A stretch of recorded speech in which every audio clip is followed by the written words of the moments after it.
Y'all, one of the most common questions I get is, Verna, what property should I buy? Should I do a rental or a flip? And my answer may surprise you because the truth is the best strategy isn't the same for everybody. What works for me, it might not work for you. And what works for your friend, cousin, sister, brother, uncle, their budget, their schedule, and their goals might not be aligned with yours. So today we're going to break it down on should you be a landlord or should you flip property? So let's start with the first question. What are you trying to accomplish?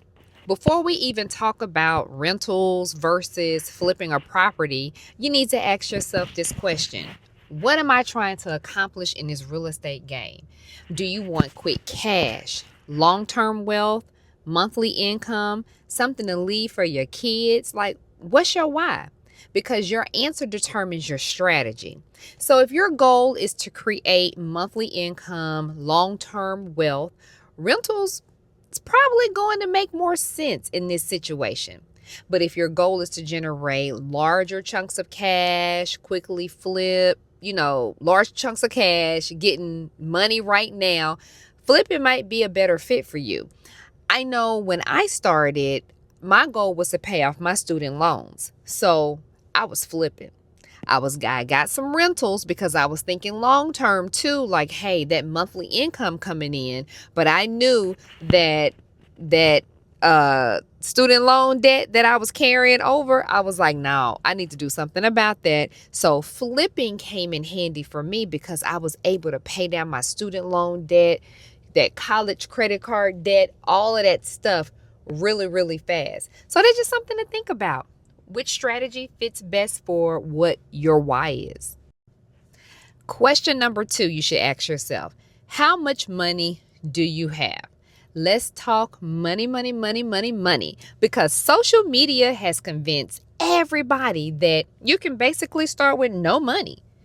Sometimes that's true depending on what avenue you take it, but most of the time it's not. Money does play a key role. When it comes to rentals, you got to think about your down payment, closing costs, reserves, repair budget. That's money.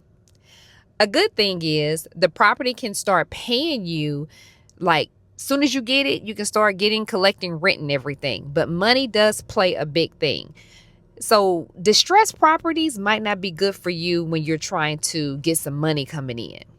When flipping, you should look at purchase costs, rehab costs, holding costs, and selling costs too. Anytime you do a flip, the reward can be bigger, but know that the risk can be too. So it's all about what you can handle. With rentals, you still got tenant issues, you still got things that you have to fix. So you got to make sure off top that you have money in reserves to take care of that.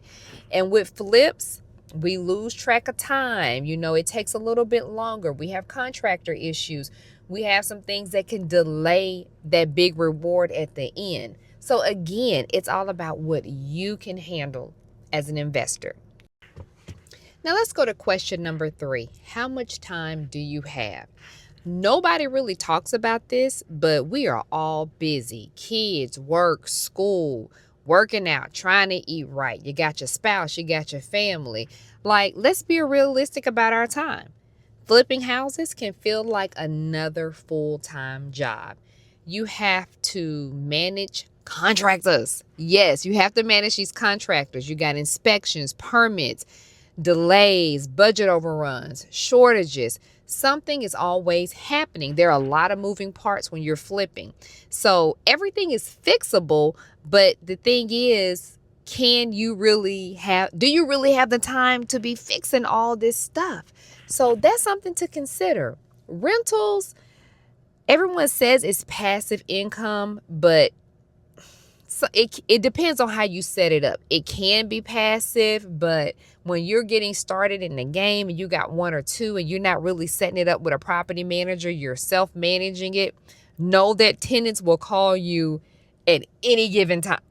I have stories about A tenant calling me at 3 o'clock in the morning. Yes, I do admit I cussed them out, but from some foolishness. But remember, tenants do call you at 3 o'clock a.m. or 6 a.m. And no, cussing them out is not the right thing to do because we're all professionals, but that one had it coming.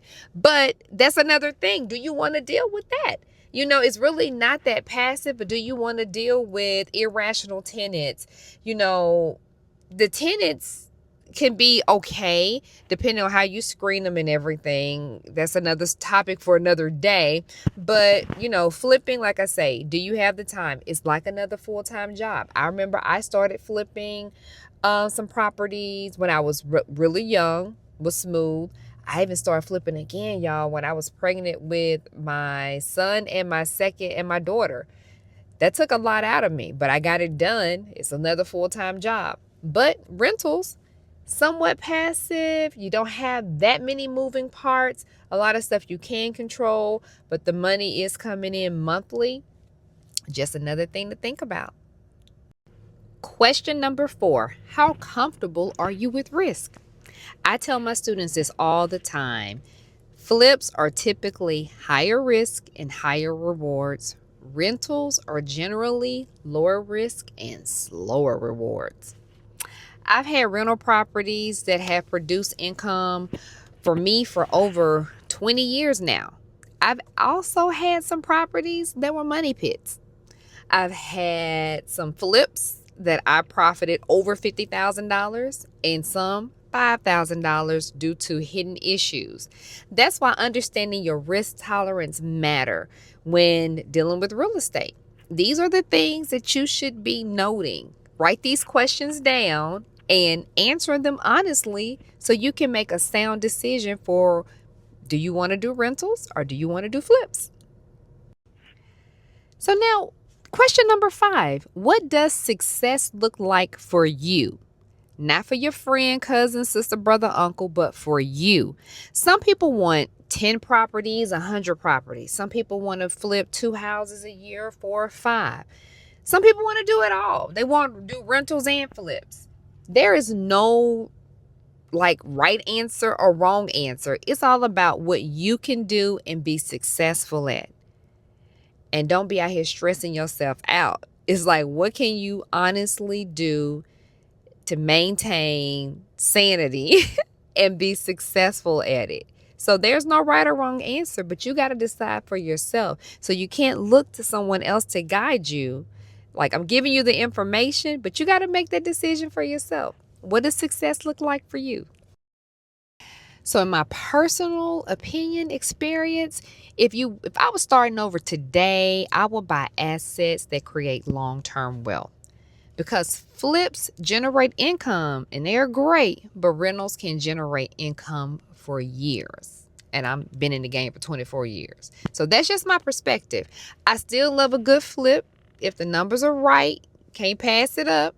But overall, real estate investing has been great to me. It has allowed me to pivot, to be home with my kids. It's given me time, freedom, travel experiences, everything. But the perfect strategy is the one that you decide to take action on, not the one that you talking about I shoulda, coulda, woulda. The perfect strategy is the one that you're taking action on. So think about that. So should you buy a rental property first or a flip first? The answer depends on your goals, your money, your time, and your risk tolerance. But here's what I know for sure. You don't build wealth by sitting on the sideline. You build wealth by getting educated and taking action and watching these videos. I'm V with Black Girl's Guide to Real Estate Investing, giving you the tea. So sip the tea, learn the game, protect the bag. And I'll see y'all next Tuesday. Bye, y'all.